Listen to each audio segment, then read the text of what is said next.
Okay, well, welcome everybody to a special edition of our weekly meeting with two very special guests, Femi and Naomi, who I'm sure you probably know very well. We initially sort of titled this as Ask Me Anything, so it's primarily intended to be a question and answer more than long speeches. So I know that Femi and Naomi are relieved about that we're not asking them to speak for too long. So they're going to speak for no more than about 5 or 10 minutes each, and then we'll go straight to questions and answers. So please start firing in your questions immediately. Best if you put it in use the Q&A button at the bottom of the screen if you can, because it enables us to sort of sort and prioritize questions. So click on Q&A at the bottom, fire your questions in, and let's see how we get on. So thanks everyone for joining. We're going to start with Femi. It's really a State of the Nation talk about Brexit, of course, and the European matters, and then over to Naomi. So Femi, over to you. Okay, hi everybody. So everything that we, a lot of the stuff that we said was going to happen is starting to happen. Unfortunately, the nature of the beast is that it's going to be a very, very slow bleed. So which means that you've heard the analogy of if you put a frog into boiling water, it'll jump straight out. However, if you put the frog into tepid water and then gradually raise the heat, it'll burn to death because it doesn't notice the temperature difference.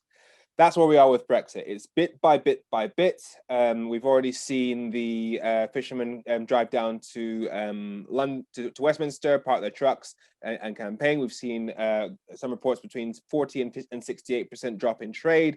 We've seen threats against port staff in Northern Ireland. We've seen paramilitary groups reject the Good Friday Agreement.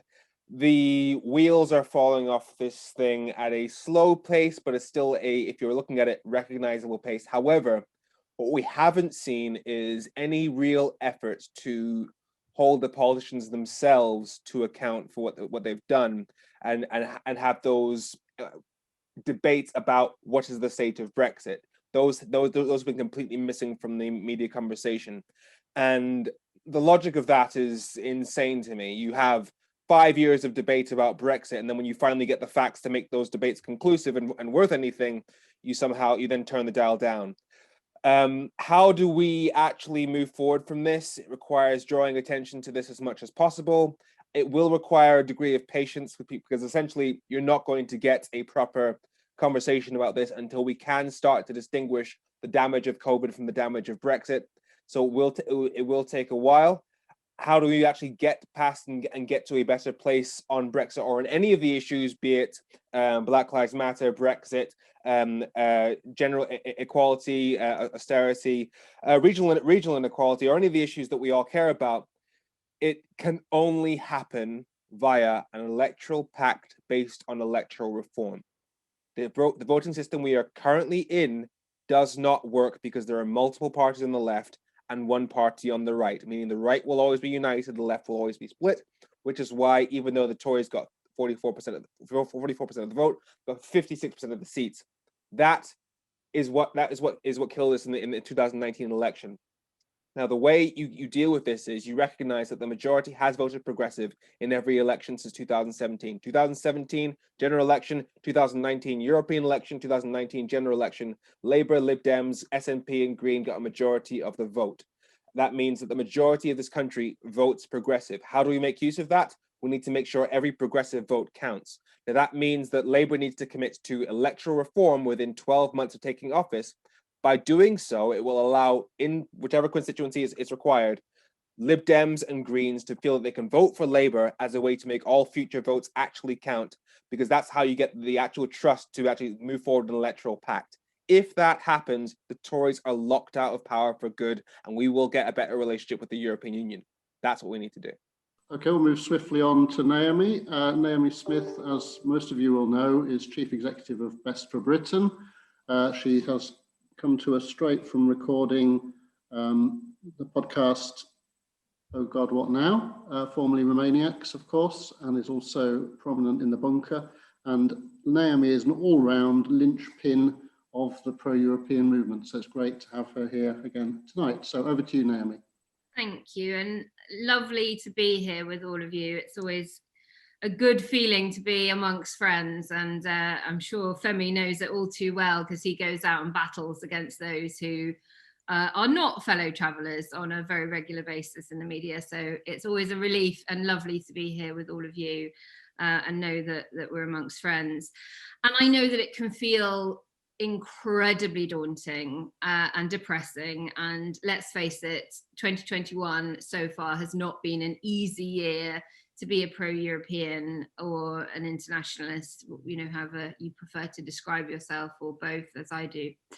Euromaniac is more my vibe than even Europhile, but it's been tough, and continues to be tough. And I think when we're in those moments of despair and thinking, oh, there's an 80-seat majority, they are railroading everything through that is so awful, there is a culture war waging, how can we possibly find the energy and the will to fight it?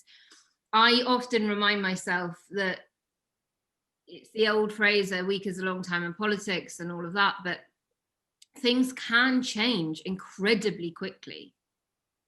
And if we think about the mid-noughties, and Femi's probably too young to really remember, you know, being politically active at that time, but I'm ancient, so I do. And the Tories were meant to be a spent force. They were meant to be toxic. And along comes a financial crisis that a few people had warned about, but not many.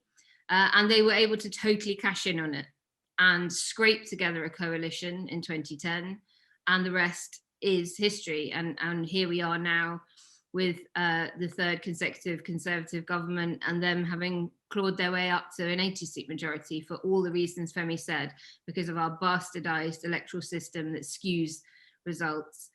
But something could happen again. Now, you might have thought a pandemic would have done it. 130,000 people dead, worst death rates in Europe, if not the world, worst recession in the G7.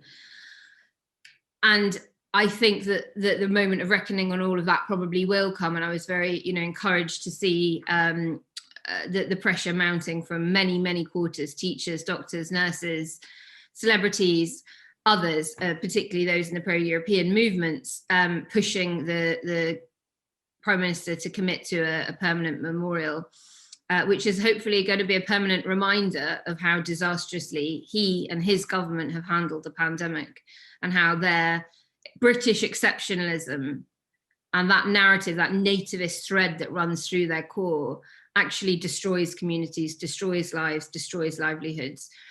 And as we emerge from it, and hopefully into a slightly more sustainable unlockdown, and I say hopefully because who knows, it will become much more evident what is the damage caused by Brexit versus the damage caused by the pandemic. And the pandemic should be relatively short term.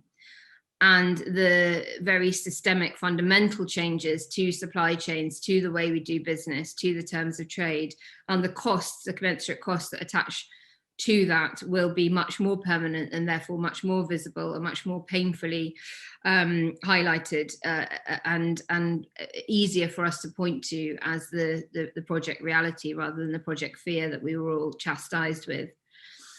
And so what we need to do is to be ready, because we never know when that moment's going to come, when our financial crisis is going to come along. And I use the example of the Tories in the noughties, not to be anti-Tory, just as an example of how you can go from being on the back foot to being in control, and how quickly that can happen. And I say that because I think part of being ready is going to be being ready with those Conservatives with whom we do still share some common values, particularly around internationalism. There are internationalist voices still within the Conservative Parliamentary Party, and we need to help amplify them and help create the space for them and give them the permission to start to speak up and to challenge the prevailing orthodoxy within their party at the moment. So I'm not saying any of it's going to be easy, but it could all change quickly. We need to be ready for that. And that means doing a lot of the stuff that you have been doing. Hopefully once, you know, restrictions are lifted, we can get back out there and doing the ground war campaign that we so love. And in the meantime, doing the groundwork that we can do online. And Femi makes an excellent point about electoral reform. And I think some of you may have been at the presentation I gave to this group a while ago around our data at Best for Britain, where we took one snapshot poll from January, which was a seat level poll. So it was an MRP of every single seat in the country, apart from Northern Ireland.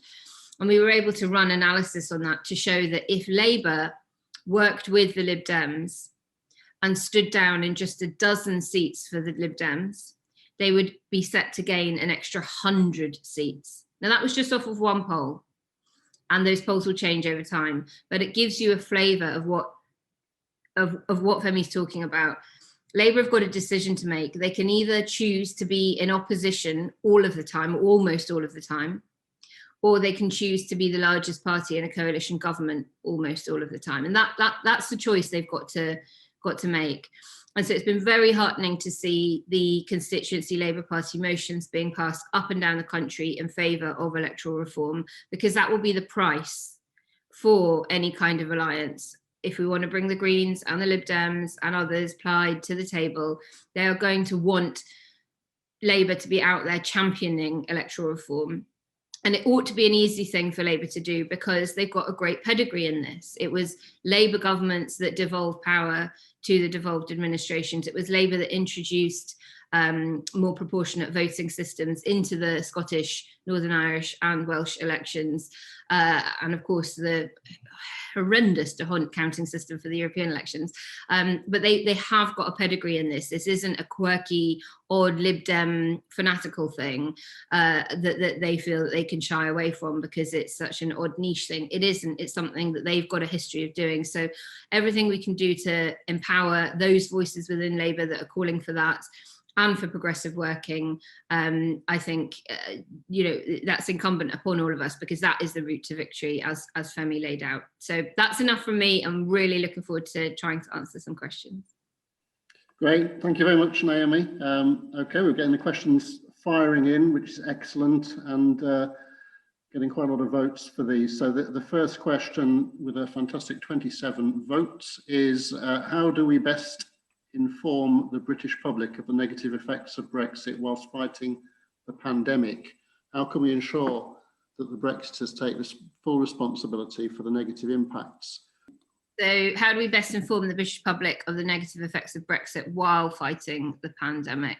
Yeah, I mean, I think it is difficult because people haven't always wanted to listen on it, and it's incredibly difficult to get media cut through on anything that isn't related to the pandemic. What we do know is how different industries are affected differently. So obviously the pandemic has very acutely hurt travel, tourism, retail, whereas we know that Brexit hurts quite different industries. It obviously has an impact on those, but it has a very particular nasty impact on manufacturing, on financial services, other services and things like that. So I think pointing out where something it really very firmly doesn't relate to a COVID impact is going to be useful. Getting them to take responsibility, I don't think they will. I don't think they will. They never will. We're never going to have a mea culpa moment from any of them. But what we can do is hold them to account through the court of public opinion and do as much as we can to demonstrate to the average voter that nativism and this protectionist, isolationist policy that so-called global Britain is pursuing hurts them. Femi, go for it. You answer these sorts of questions every day on the media. How do you make sure they take responsibility? As Naomi said, they will never take responsibility. It's not in their nature. That they've been establishing the EU's trying to punish us. They're the enemy. They want to make an example of us narrative since the start.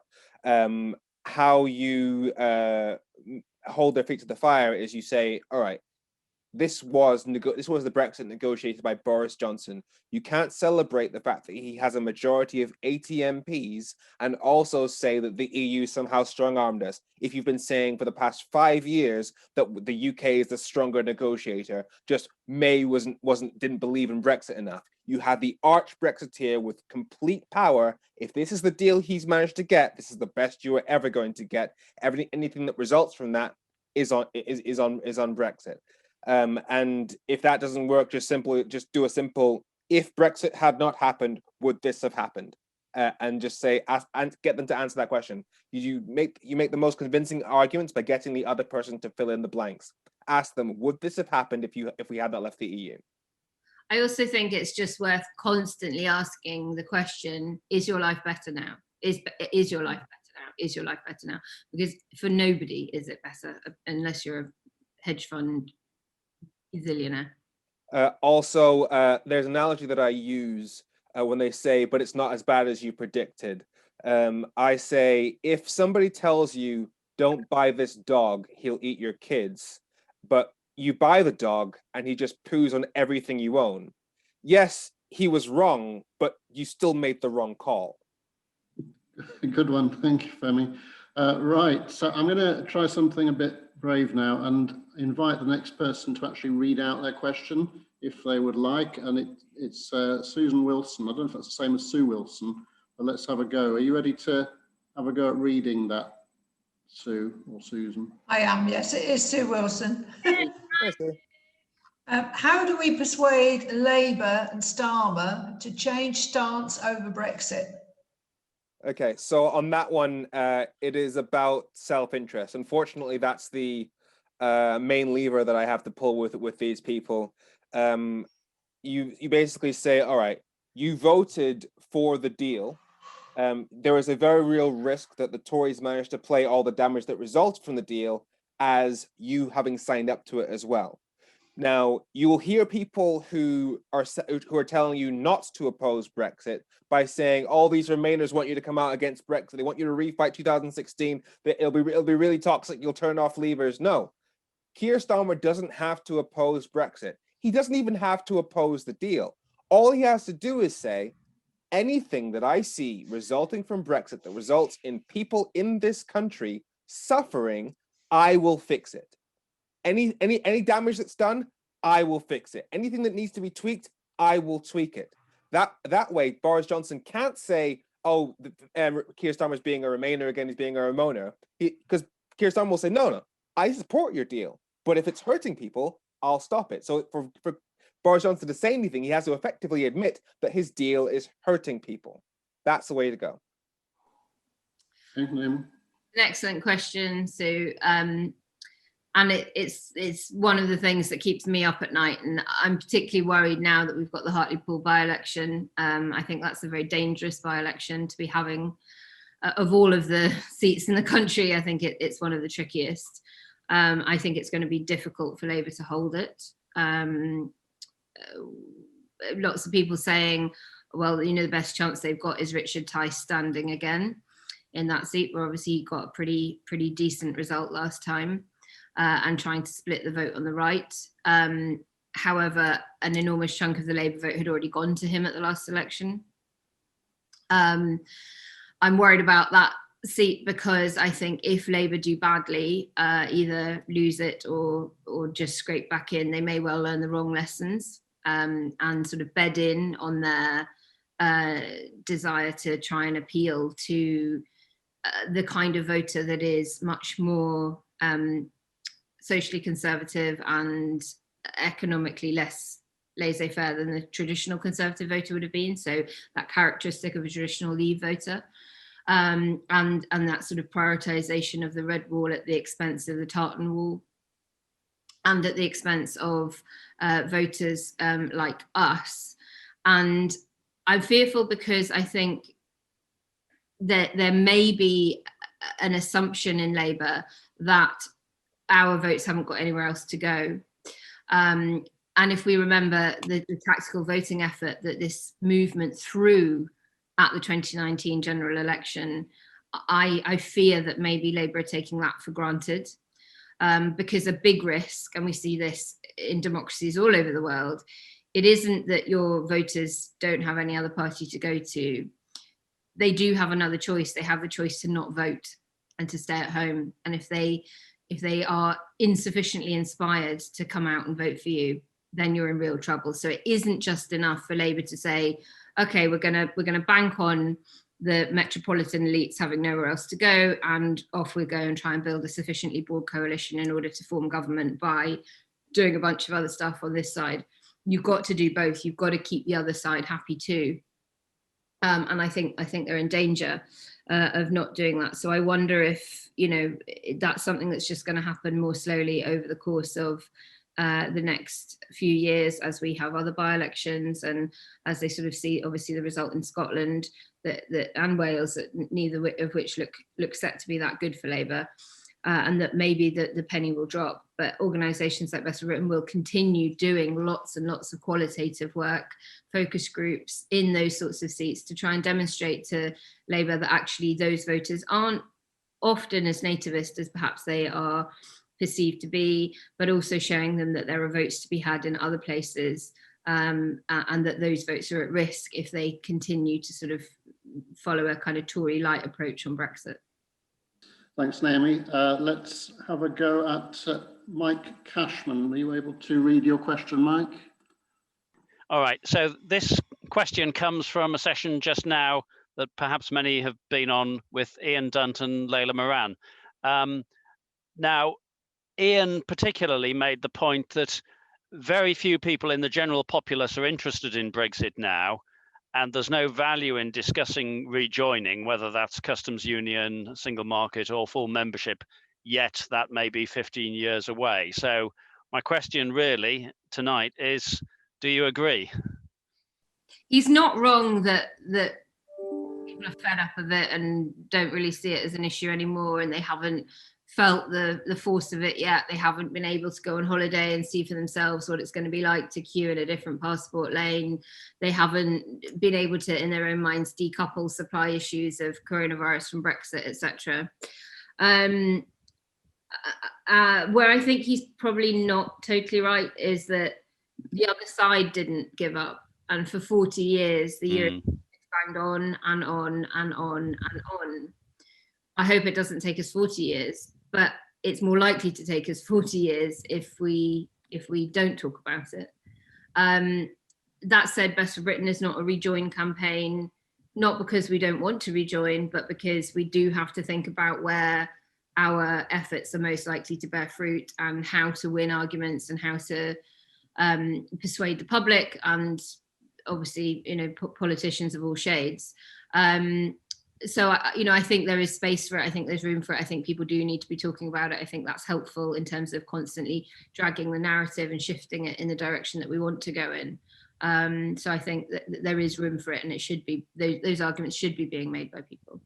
The argument needs to be won now on Brexit specifically is just simply Brexit bad, wrong decision. Not necessarily we therefore must rejoin.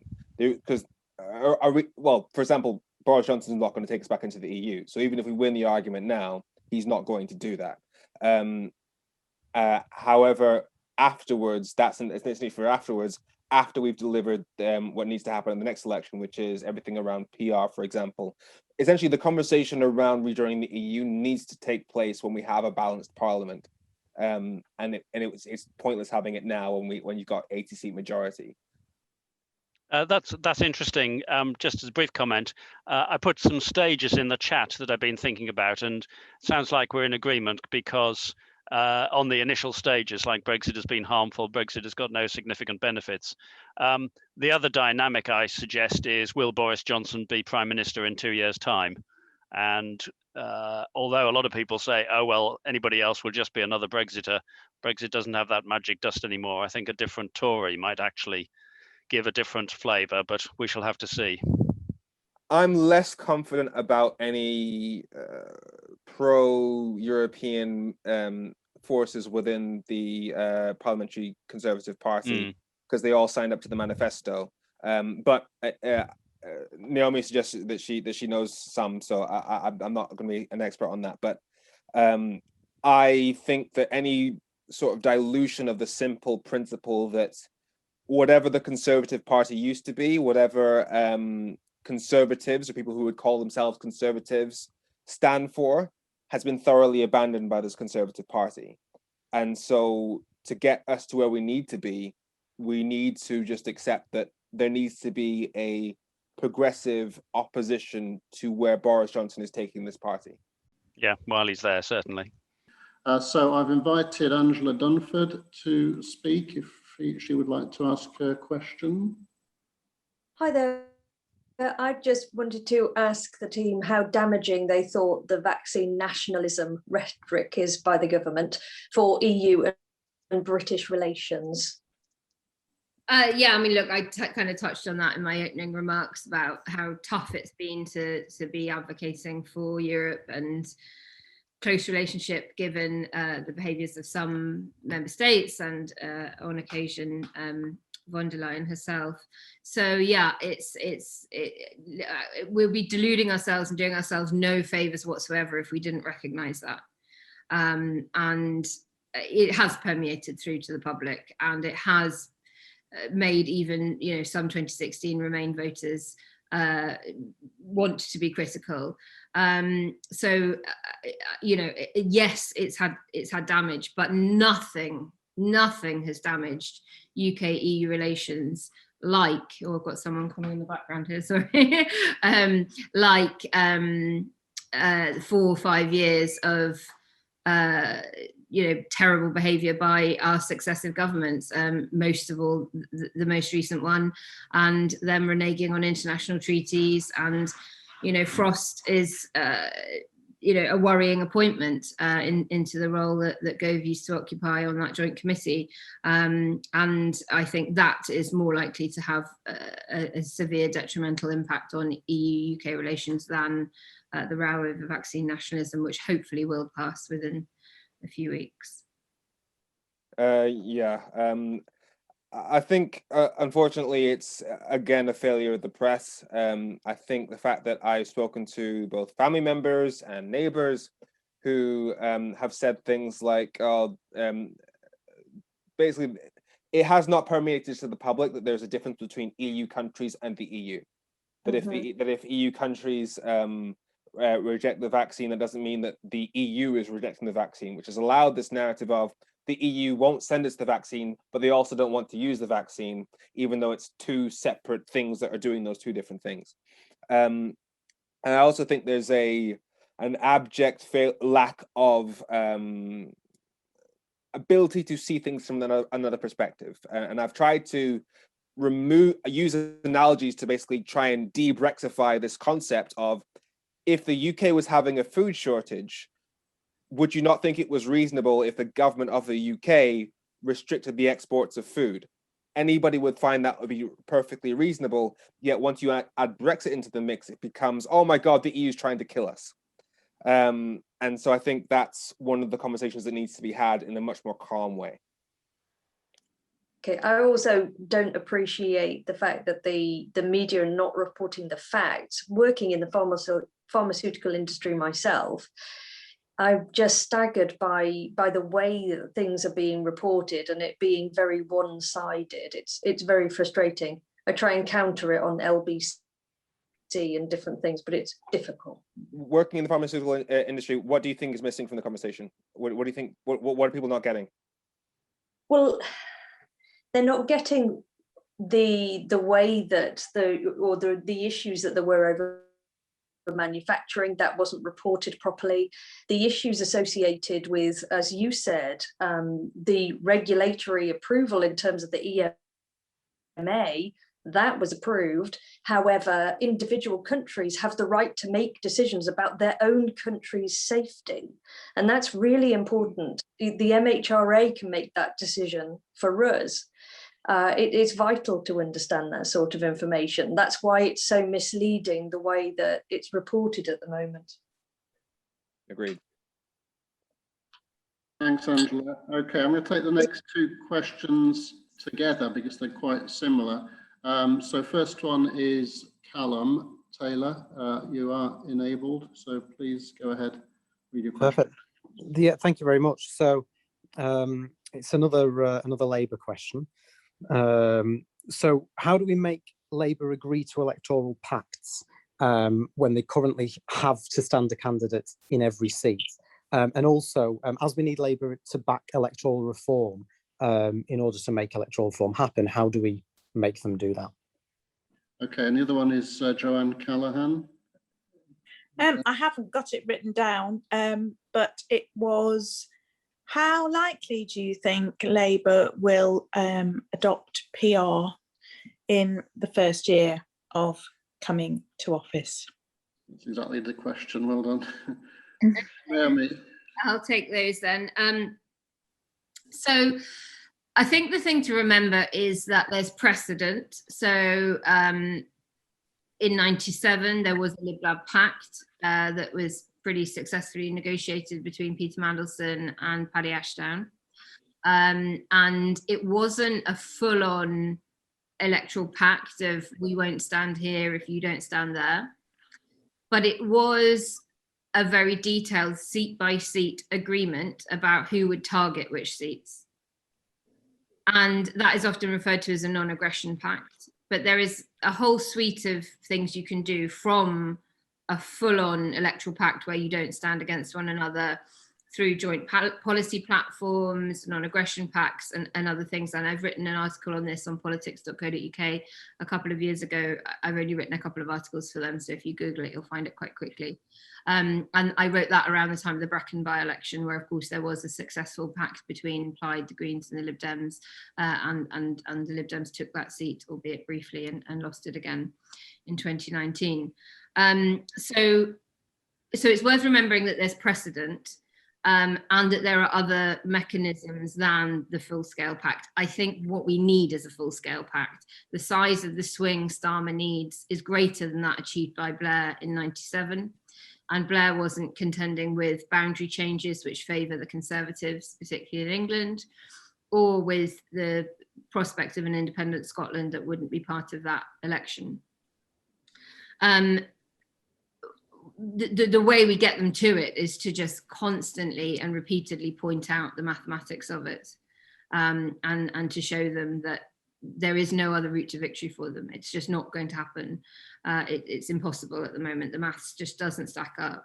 And that the small p politics of it and the internal constitutional stuff can be done if you're doing it, you know, in the way that was done in the 90s. Now, what I will say is that the Lib Dems aren't the force that they were.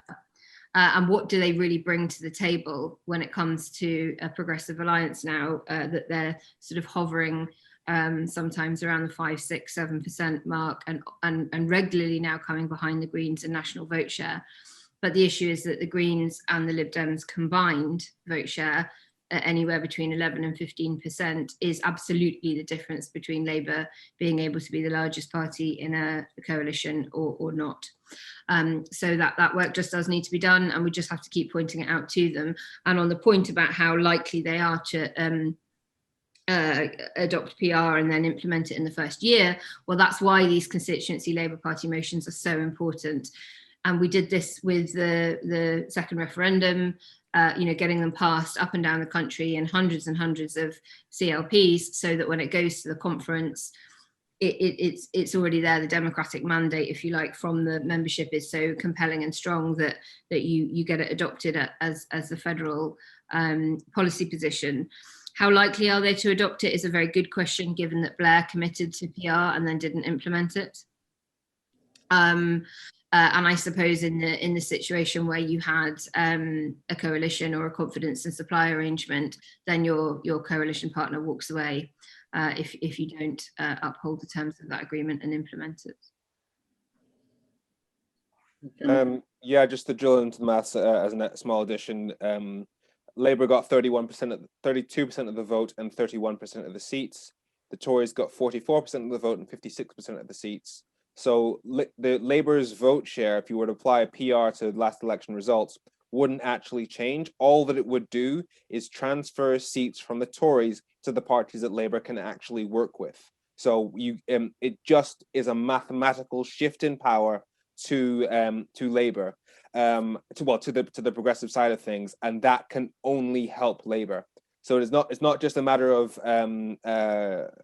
ideological or principle that we should get a progressive voting country should get a progressive voting parliament, but it also helps them out of pure self-interest alone. One other thing that I would add is that I think we need to start talking less about PR and more about equal votes, because that's what PR is. It is about having the number of seats be much more reflective of the number of votes. And Labour is the party of equality, or they'll always talk about equality, women's equality, Labour equality, and minority right equality. And we have to say, well, what about democratic equality? You can't be in favour of all of those equalities and then accept the fact that, hundreds of thousands of, if not millions of voters across the country are effectively disenfranchised because they have a wasted vote come election time. So I think also coming at it from pushing democratic equality is probably quite a handy way to park tanks on lawns. Yeah, and as for that, the argument that I often say is, if every single vote had counted equally in that election, we would still be in the EU. That is simply a mathematical fact. The majority of votes would have gone to parties that were committed to a second referendum. That referendum would have taken place in September, theoretically, other than pandemic stuff. And given that Jeremy Corbyn was offering a vote between Remain and single market soft Brexit, nobody wanted soft Brexit, we'd have remained by default. And that argument cannot be beaten, and it can be applied to every other thing that the Tories have done. We would not have a government that has delivered the worst economic recession in the G7 and the worst excess death rate in Europe. Those things would not happen if all votes had counted equally. Thanks, Femi. Okay, next question is from Judith King. As I understand it, the British government is breaching the NI protocol, hence international law, leading the EU to launch legal proceedings. I find this quite horrifying. A lot of civil organisations got together to write open letters and campaign against the leasing bill. Should they do the same about our government's breach of international law? Okay, Naomi. Oh, Femi, you're the lawyer. You go for it on this one. So well, let me show you. I'm literally in the middle of of editing together a video about how to get the Tories to act correctly. Will writing letters to them work? I think it's about remembering who your audience is. I think the fact that you write a letter, write letters and sign positions puts a spotlight on the issue. I think that's your aim there, rather than any hope that the Tories will suddenly see the light and decide to respect the rule of law. So I think it's worth doing from a getting the message out there standpoint, but it will not change their minds. Well, so Better Britain got, I think, through our Hey MP on the policing bill, there was something like 25, maybe 30,000 messages went to MPs in 36 hours before that bill. And thank you all very, very much. And obviously we did get a bit of a win in that it's been delayed now. That said, I know that on issues like protecting the 0.7% GNI for protecting international trade, some MPs, particularly cabinet MPs that will have received hundreds of messages, of course, did nothing and ignored it. And that went through. And there's more on that later in the year as well. So we should always do it. It's a very, very, very important, never, ever to give them the space to be able to say, well, I haven't heard from any of my constituents about this, so obviously they don't care about it. But it's a sort of necessary but not always sufficient tool. So yeah, I mean, look, the legal proceedings are happening. It's highly frustrating and embarrassing, and ultimately hurts global Britain. And as we seek to forge other trade agreements with other countries around the world, we will be looked upon as an untrustworthy partner, and therefore the terms of trade that will be offered will be weaker as a consequence. Some of you may have heard me make this point, but it is absolutely insane that because of the absence of PR, the oven-ready deal that Boris Johnson won his election on and promised people was oven-ready, and that was the Brexit they were voting for. Boris Johnson can break it, and unlike the UK, which can't hold him to account because even if the majority votes for him, he can still stay in power, the EU can hold him to account, unlike the British people, for his own election promises. Thanks, Femi. I'm just trying to find Steve Walden for the next question. Steve, you should be able to read that. Yeah, I've written a number of questions, so which one do you want me to say? It starts with, I understand, but that's not going to happen, so I'm not sure. Yeah, I should kind of, okay, well, I'll ask that again. I really think it's about the reasonableness and reality of what we can do within the next few years. And I don't mean to be a naysayer, but I really don't think that the Labour Party can change. I think it's going to take longer than 4 years into the next election, or 3.5, whatever it is. So what can we really do now to hold the government to account? And if I may, I was particularly interested in a different strategy, if I could just throw another one in. How about the Liberal Democrats and persuading them to be far more blunt about rejoining the EU, because their message on the ground is useless at the moment. They talk about caring and that stuff, which is great, but it has no cut through. Surely there are much different strategy to target the Lib Dems, because if they can give a really strong message, if Ed Davey can do that, that would scare Starmer into changing his views. What's your view on that? Well, it's, you know, to my eternal disappointment that the Lib Dems are sort of doing what most parties actually do, and they make the mistake of fighting the last election that they've just lost rather than the one that's in front of them. I think that they've had a real overreaction to the revoke policy position that they took going into the 2019 election. I actually think that if they'd held their nerve on that, revoke might look like a much less awkward position for them to be saying right now as all of the disasters unfold, and it might look like quite a sensible one. I also think that it was, you know, tricky to have Ed Davey as leader rather than Layla Moran, because when we're talking about progressive alliances, he is a much harder sell for Keir Starmer than Layla would have been, because he was a coalition minister, as was Joe Swinson, but he was a much more senior minister, and he was a very enthusiastic backer of austerity, and obviously the U-turn on tuition fees and all those things that hurt the Liberal Democrats so much come 2015. And you know, try convincing a Labour Party candidate that they have to stand aside for a Lib Dem when that party is led by somebody that was of that sort of, you know, centre-right faction within the Lib Dems. So I think you're right. I think, you know, it's a real shame that he's not wanting to wear their Europeanism as proudly as the party previously has done, because I just don't think it's credible. It's about the only thing they're known for at the moment, and they can kind of claim that they're not wanting to rejoin and that they're not all mad Europhiles, but no one believes them. So they may as well own it and champion it. And I think their conference last weekend, they did reaffirm their commitment a bit, and Layla Moran did a pretty good speech on it, I think, from what I read in the press. I didn't watch it, but yeah, you're right. I think they would have nothing to lose and everything to gain by doing that, and hopefully it would also put a bit of pressure on the Labour Party. Okay, thank you. Yeah, that's it's crazy the extent to which literally all the parties are having identity crises right now. Lib Dems, do we stick to revoke or not? Labour, which part of the country are we trying to target? And the Conservatives are becoming more socialist than Jeremy Corbyn could have ever dreamed of because of the pandemic. It's a weird one to be in. Next question's from Richard Jones. I live in Herefordshire, where we have two very safe Conservative seats.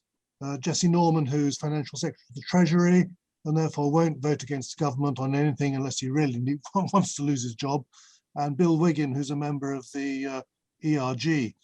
And, you know, we want to hold the government to account, but it feels like banging our heads against a brick wall when we write to them. We try to hold them to account in the local press, Hereford Times and so on.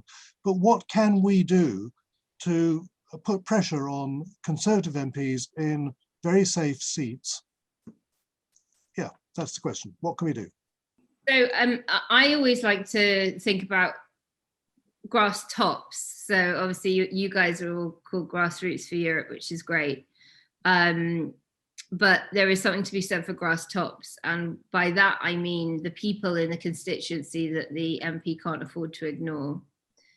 So identifying who is the most senior GP in the largest practice, who is the renowned teacher that has, you know, taught everybody's kids maths? Who's the midwife that's birthed lots of kids? Who's the imam that is the most respected in the community? Trying to get those voices on board, those community leaders who know full well the negative impact on the local community of this government's decisions, and having them either individually or even in concert, if you can pull it off, making an intervention, I think can be a really powerful way to supercharge our efforts. But yes, my heartfelt sympathies to you as somebody who also lives in a true blue seat. It's tough. And when you get those stock responses and the copy pastes that Number 10 have told them to give what you've written to them about something are absolutely maddening. Okay, Femi? Agreed. Okay, next. Thank you very much indeed. Our very own Peter Packham. Come on, Peter. Yeah, it was really just your thoughts on what the government are actually planning. Do you think the plan is to do nothing now about Brexit and leave it up to business people and entrepreneurs to sort out the issues? Because you know that's what entrepreneurs do, and also if they don't, they're just going to lose their businesses. So then wait for the business people and the entrepreneurs to have got rid of a lot of these issues that are occurring, and then step in and say, there you go, it's not as bad after all. So the problem with that is that, as we've already seen, this is hitting SMEs, small businesses, a lot harder than it's hitting large corporations. As a result, that's because large corporations are able to either pay for the copy work, they've got the manpower for it, or shift businesses, pay for the paperwork, or shift parts of the businesses across the channel. Which means that, yes, there will be a degree of the big entrepreneurs just sorting it out, but that will come at a cost of a lot of small businesses. And that is a legacy that will hurt the Conservative Party's reputation. They've tried to, I think they gave it they said they're going to spend £20 million helping out small businesses. Unfortunately, the damage of Brexit, as we know, isn't teething problems. That £20 billion is going to be, as Boris Johnson would say, spaffed up because it's going to just need to keep repeating and repeating and repeating. So I think they're going to do their best to promote things like free ports and try and say, look, we've managed to do this or this or this. But ultimately, they're going to tighten the purse strings more and more and more, and the support, especially for smaller businesses, is going to start to dwindle. Not to mention, we are on a ticking clock in terms of when are you going to take advantage of this newfound sovereignty? And Boris Johnson is going to want to pull the cord in terms of breaking the level playing field at some point to show that we're not tied to the EU. And when that happens, we enter a whole new period of negotiations.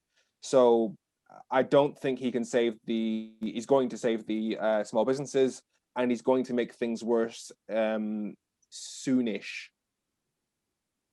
I think they often don't have a plan, and I think the Johnson regime in particular is pretty devoid of philosophy.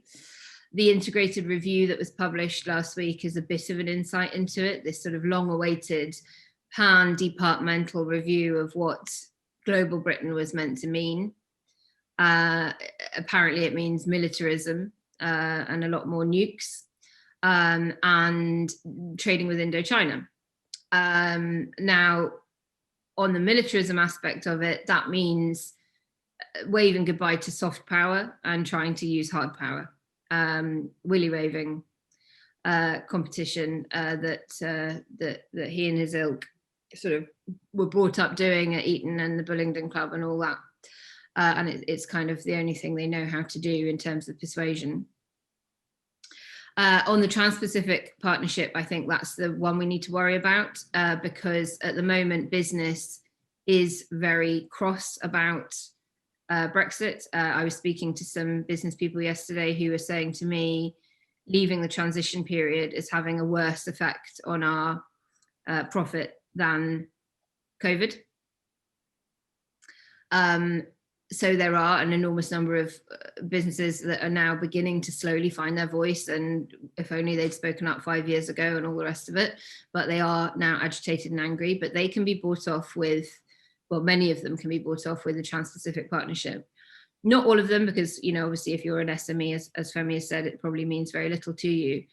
But why that would be very dangerous would be because while it's dangerous for us to not have business on our side and championing loudly, it would be very, very bad for business to be on the other side.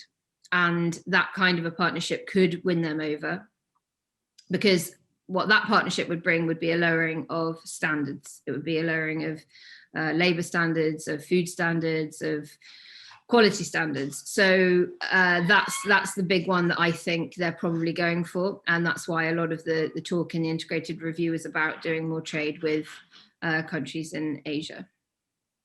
Okay, thank you. Richard Henson. And I don't know if you expect a real answer to this question, but I'll let you ask it anyway. Okay, thank you.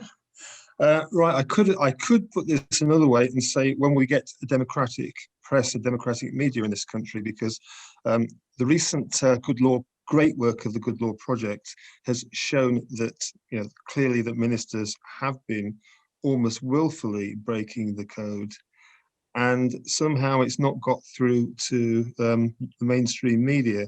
Now, if we were as aware of that 5 years ago, just how biased the media were, perhaps we'd have adopted our approach to the Remain campaign a little bit different.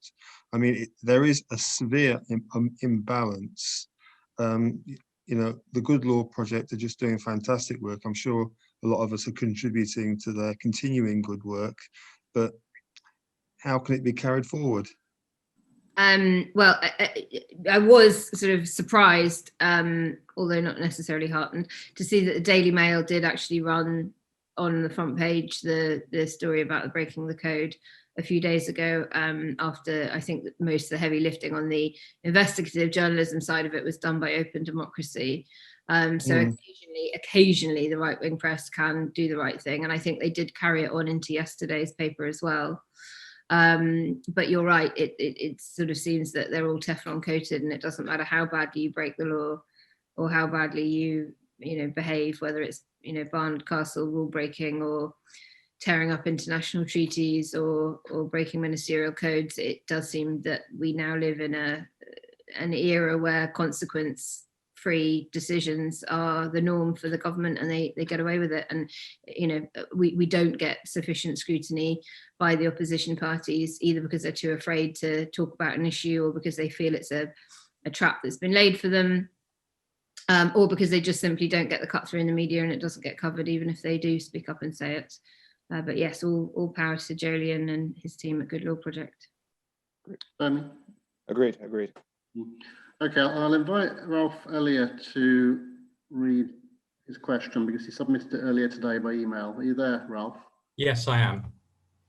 Go ahead. Thank you. To change the minds of those people who voted to leave, who've already rejected one positive narrative of the European dream, do we have any alternative to painting Brexit as a mistake and EU membership as a pragmatic damage limitation exercise, focusing on the negatives that Brexit has brought? Can we set out a new positive narrative? In other words, a new vision of how EU membership would improve the lives of Leave voters? And what would that new vision look like? So if 2019 had gone differently, my plan was always to, my plan for the election was to basically say, look, Brexit is always going to be a distraction. There are issues in this country, many of which drove people to vote for Brexit in the first place. That we need the bandwidth to be able to deal with those. Look at the past 3 years. We need to be able to deal with regional inequality first and foremost, because it's essentially a cancer in the country that creates a large part of the disharmony that exists. I think that is to a certain extent still on the table, in the sense of if we're still fighting to damage limit as a result of Brexit, it's hard to deal with the other things. So I think that vision of, all right, here's the vision of a country where opportunity is spread throughout, not just in London. That is a vision of the country that I think everybody wants. How we get there, I think if we weren't dealing with Brexit, it would be easier to get there. As for, in terms of positive visions, I think using the European elections as a template for a much more democratic Britain is, again, a good tool. But that goes back to the PR thing about equal votes, having your say. A large part of, as I said, the reason why people voted for Brexit was that sense of not having control. So if you actually want to take back control, this is the way to do it.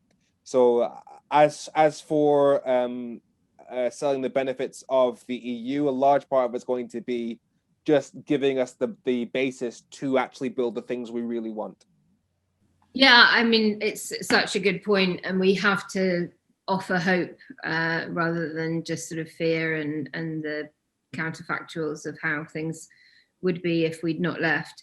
And I think we need to really talk about the cultural and identity issues and benefits of Europeanism and being part of a big family like that, because we know that the big numbers didn't work in 2016.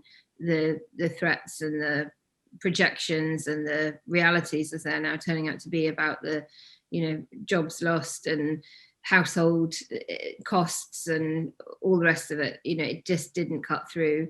So we just need to be much, much, much better at talking about the cultural and social benefits of it. And I think actually that's stuff that Grassroots for Europe already do very well. We just need to do more of it. So I'll just add to that. I saw some polling yesterday. I don't know if you've seen it, Naomi. I think it was Maury, that most voters sort of admit that Brexit will make their lives worse. There's more that think it will make their lives worse than better, and yet they still support it. So, there's something deeper and more beyond purely pragmatic voting out of self-interest, even now, and it's a hard one to crack. Okay. Don't you think that could flip though? Mm-hmm. Once people have seen that Brexit has been delivered and that it's as good as it's ever going to get, maybe attitudes will flip. I don't know. I'm just being optimistic now. Well, I think it's a start if they acknowledge that it's bad, in terms of their day-to-day lives, not just in theoretical terms. Then it's a start, isn't it? I think multilateralism more generally has had a good year insofar as, if COVID has taught us anything, it's that we do need to, address as a species issues that impact all of us, whether climate change or pandemics or, cyber attacks and geopolitical security and all the rest of it. So I think that there is probably a slightly higher recognition amongst some voters than there would have been previously about the benefits of working across boundaries and across borders and things like that. So all of those positive things we need to cash in on, particularly around the vaccines and how multicultural those teams all were and multi-country funded to make it happen.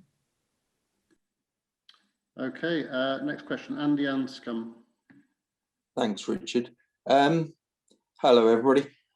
Are things likely to get much worse economically, or will things look like they're getting better the more time Brexiters have to mitigate the negatives? Basically, is Brexit outrage inevitable? I ask because many pro-EU experts are suggesting rejoining is a long-term project of 10 years plus, giving them a lot of time to mitigate.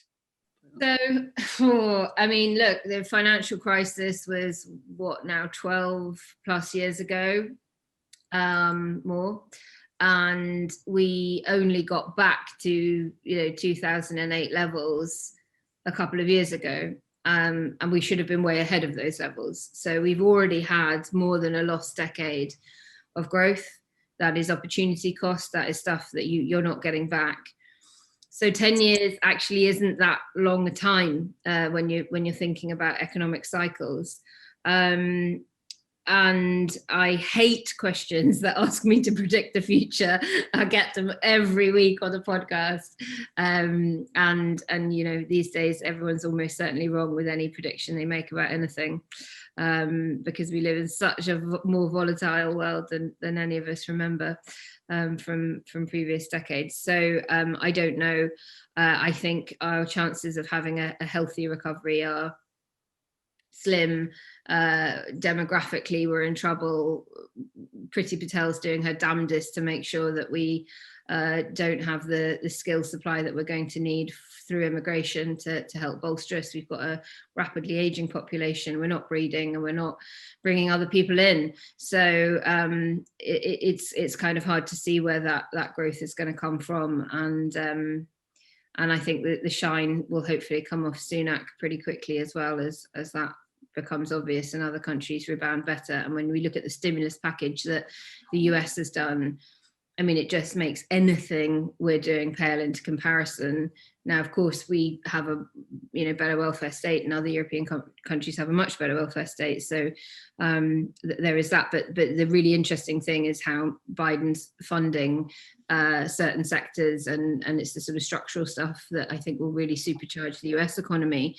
And all we can hope is that there is some trickle down to us from that, and that we are not seen as a country that isn't worth investing in.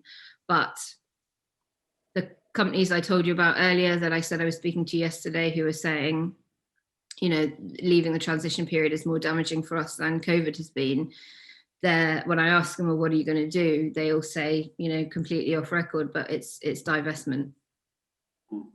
And it's divestment from the kinds of areas that Labour and the Tories are going to wage war over at the next election in the Northwest and the West Midlands. So there's two conflicting things. One is the fact that as people get more and more used to the extra paperwork and extra red tape at the border, that effect of the extra paperwork will start to decrease, and so things will get better. However, at the same time, we are going to have several grace periods coming to an end. One, I think, at the end of this month, and I think one in the middle of the year, and one at the end of the year, and several after that. And then you've got that first, and then you've got whenever Boris Johnson pulls the trigger on in terms of a level playing field and the potential tariff negotiations there. Then you've got the 5.5 years into 2026 when they have to renegotiate fish. So there are a series of stumbling blocks which are going to make things step down and down and down. So even if we do start to rise back up, I believe that there will be a depressing effect of each of these steps of Brexit.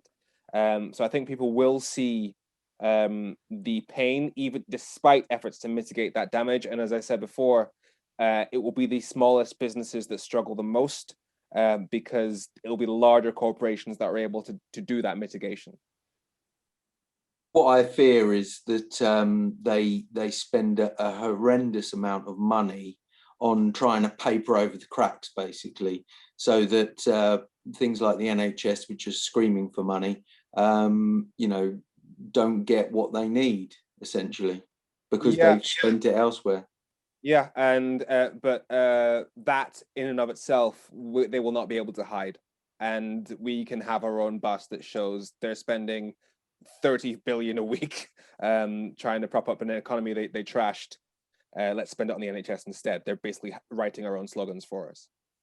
We have to highlight that. Thanks. Thanks. Okay, Jackie Williams-Durkin, your question. Yeah, thanks. Do you believe that the Conservative government and their negotiators truly had no idea this would happen? I mean, the effects of the deal, or did they know and lie? Or even were they just in complete la-la land in order to convince themselves that they were doing the right thing? I flip-flop in my views. I'd just like to know yours. They knew. They all knew. Every single one of them knew. They all did. Half of them did PPE at Oxford. Boris Johnson himself has said in the past that he believes that. I mean, he said that no UK Prime Minister would ever change the fact that we are a fully paid up member of the single market. He pointed out the single market being one of the reasons why London has prospered, even praising immigration as a part of that. They knew this would do damage. but they also knew that if they spent 4 years talking up the idea of the EU as this enemy that was trying to hurt us, that under normal circumstances we get a great deal, that they'd be able to shift the blame onto the EU as if they were trying to punish it, but they're being difficult. Why are they putting up these trade barriers? They don't need to exist. Let's have a gentleman's agreement. That's the narrative they've been selling for the past 4 years. And so as far as they're concerned, COVID is just a godsend on top of that. Of course, they knew, bet your bottom dollar Gove knew, he's not a stupid man. He's many things, but he's not ignorant. They had their own impact assessments. They were published. We saw them. Every shade of Brexit was going to leave the country poorer. So they knew, and they lied. And Femi's right that, they wanted the useful enemy to point out of being the EU.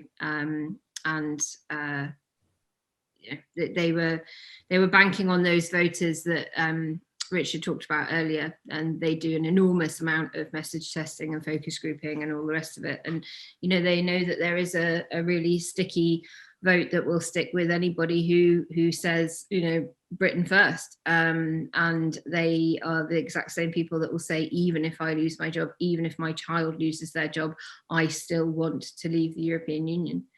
They knew and didn't care. I mean, if I could just say, so the kind of the end game, because I'm of that generation that benefited from the early 70s, going to university, from council house estates, that kind of thing, opportunity, travel.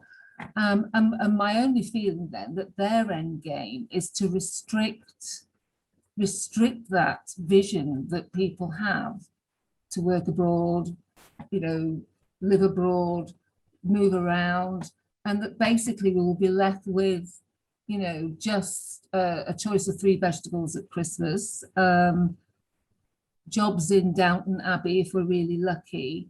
That it's almost as if they, that we really are being put back in our place because that's where we belong, because they belong somewhere else where they can have second and third and fourth homes and billions in offshore accounts. Or is that just kind of, paranoia on my part? The furthest I could go is I'd say that the knowledge that larger multinational corporations can shift things about in order to cope with any fallout from Brexit meant that they were okay with the notion of doing a Brexit that significantly damaged the economy, because they knew that what they believed to be the real important players in the economy would get on fine. And so the core backbone of what they saw as the economy would survive. And if that meant that jobs go, whatever, they can blame that on whoever they need to blame it on. But they feel that, the real backbone, the people who matter, according to them, the financial sector, blah, blah, blah, will be fine. I believe that's their mentality around this. Okay, I think we're nearly out of time, but there's a couple of really interesting, quite practical questions I'd like to take before. Could I ask a question as well, Richard? Will there be time? Yeah, go on. Not now necessarily, but let's take Martin Kayser's first then, which is a nice practical question. Are you there, Martin? Yes, hello. My question is about your 5 top tricks to getting your voice heard on social media, because many of the activists are slightly older and don't have a grasp on how to use social media to spread their message. I'm going to defer to the champion. I have nothing to add. Okay, the rules that I followed when I was starting out. 1, if you want, your page needs to be such that if somebody comes to your page, they immediately know exactly what you're about and who you're about. It needs to be just a list of your absolute gold standard tweets. So if you're still under 1,000 followers, you need to be just tweeting when you think it's absolutely necessary to say, and try and stick to a core theme so they know exactly what you're about when they come there. One little bugbear that I have, and I try and mention this as much as possible, if you see somebody has quote tweeted something, or you see somebody that has tweeted an article, if you then quote tweet them, they will not see the thing that your followers will not see the thing that they're quote tweeting. So it will look weird. So if you see somebody quote tweeting something, Don't quote tweet them. It's better to just retweet it or take a screenshot and tweet that. Other thing would be form relations with other, especially larger followers, large Twitter accounts, so that you can gradually get noticed by more and more people. That's useful as well. And try and get yourself a screen recorder. Get yourself the ability to screen cap things off the news, so you can upload those videos and use them to talk about to discuss the news. So what I use is a program called Debut. It's NCH software, DEBUT, Debut, NCH software. It's cheap and cheerful. I think it's like 19 quid screen recorder, so it'll record all the screen and the sound, and you can discuss the news that way. Great, that's useful. That, thank you. Thank you. Okay, next one. We'll try and get Phil Lucas. This is a nice question for us. So Phil, are you there? Yeah, indeed. Hi, everybody. And it's really just a general question. How do we keep the numerous local pro-EU groups, which are doing such a sterling job, really, and have been operational across the UK over the time to come? Some no doubt will likely fall by the wayside with exhaustion, or just succumb to the government and media propaganda, and they'll just sort of roll over and just accept what's going on. So how do we keep these people engaged, make them feel that they're making a good contribution? Richard, you should take this one. Well, we do things like this, of course, and just, you know, try and inspire hope that there's still a cause worth fighting for, which there very much is. We know we're in a longer game now than we were last year. Last year got quite frenetic, or the year before, leading up to the December 2019 election. It was very exhausting for everybody. We were fighting a rearguard action, and I certainly found last year quite difficult, because we were fighting a rearguard action where basically we knew that it would end in us leaving the European Union. Now I'm more optimistic now that that has happened. We're actually now able to turn it around and start moving back towards the European Union, and that inspires me more than the situation that we had last year.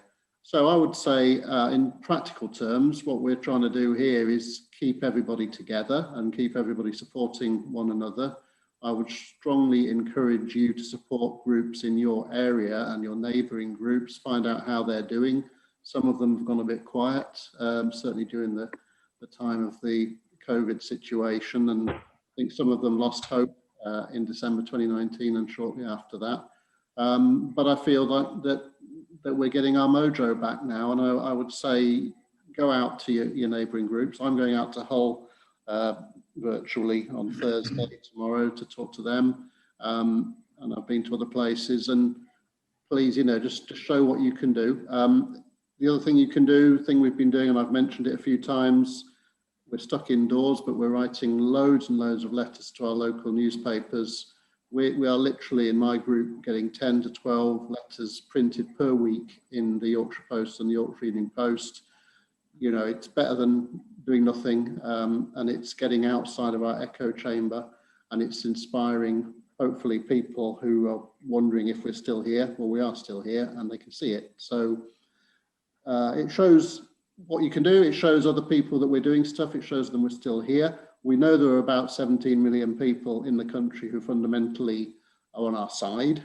So it's not as if we're a niche or an obscure cause. So just remember that, and remember that one day, in a few years' time, the pendulum will swing and we will be moving back into the European Union. And we're also organising a Festival of Europe, so which is very exciting. We had a meeting today, so and we're obviously hoping that both Femi and Naomi will be there. And we hope it's going to happen. We're certainly planning that. There's lots of council meetings and lots of plans are afoot.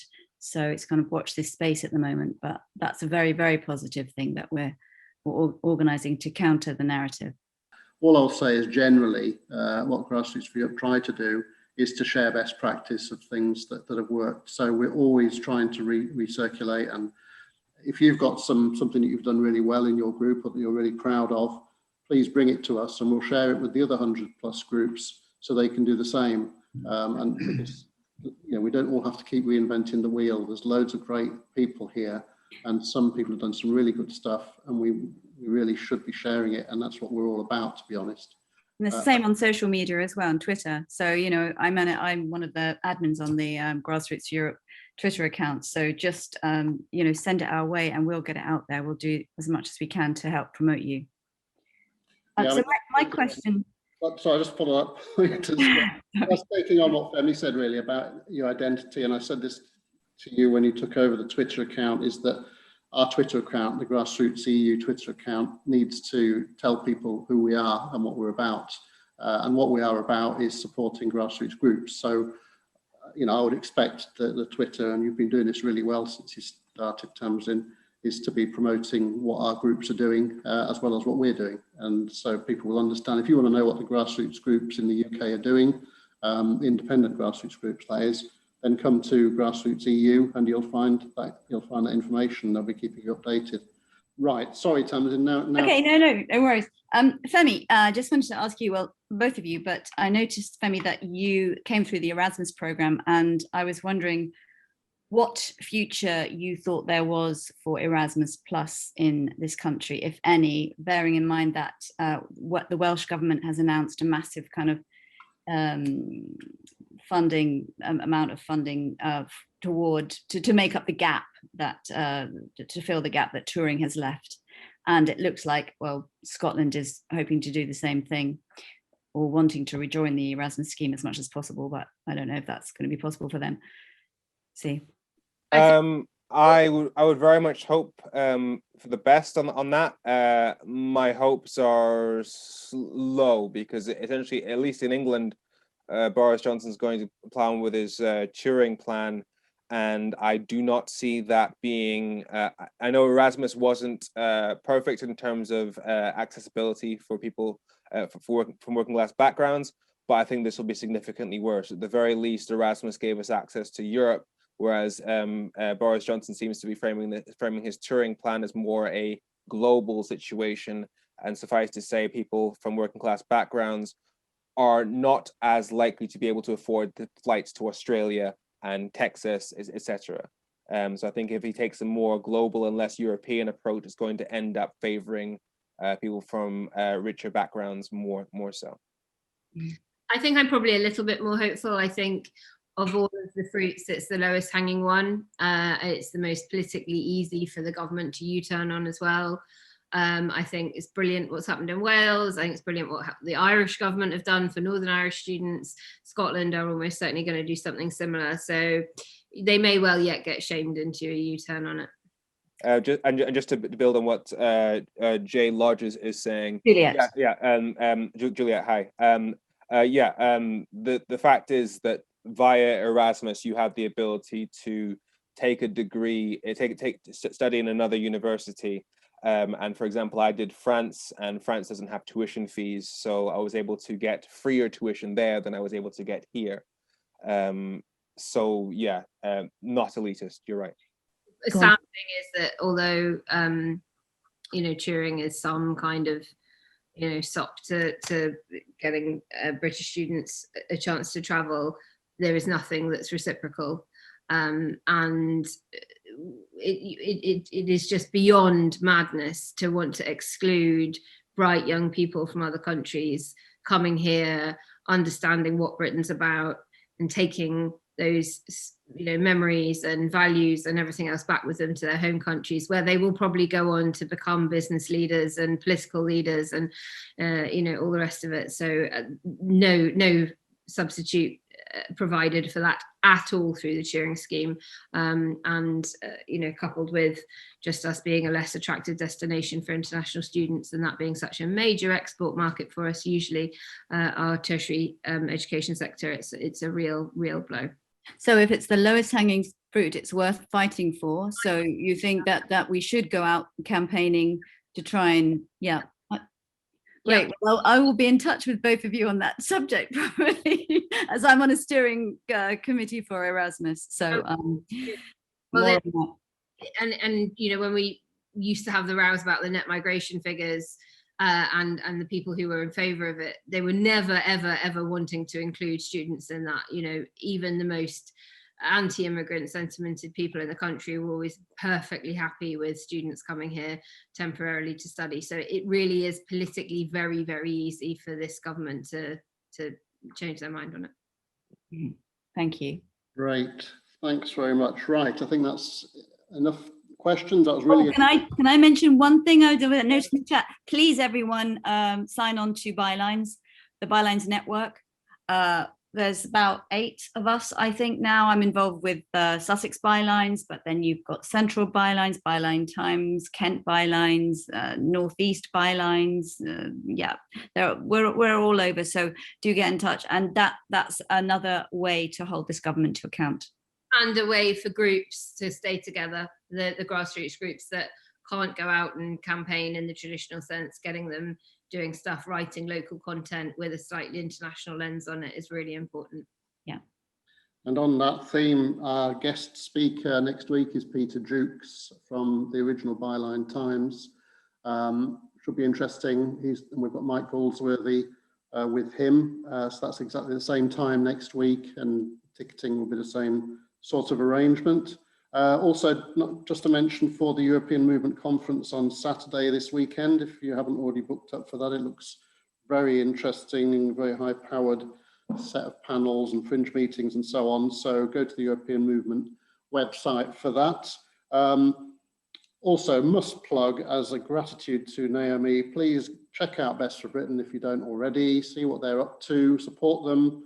You know, get on their mailing list and donate money, because Naomi has always supported us, and I hope we can repay that by supporting Best for Britain. And if you don't already, I would strongly recommend you listen to the Oh God, What Now podcast. I must say I've been listening to it right from the very beginning. What was it, about 20?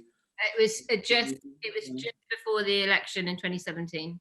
Yes, I'm one of the originals, and it's been great throughout. It's kept us all going. So please support that, and support Femi, of course, in whatever he's doing out and about. So thank you both very much, Naomi, Femi, really appreciate it, as always, and everyone else has appreciated it too. And we will see you all next time. Thank you very much. Bye. Thank you, everyone.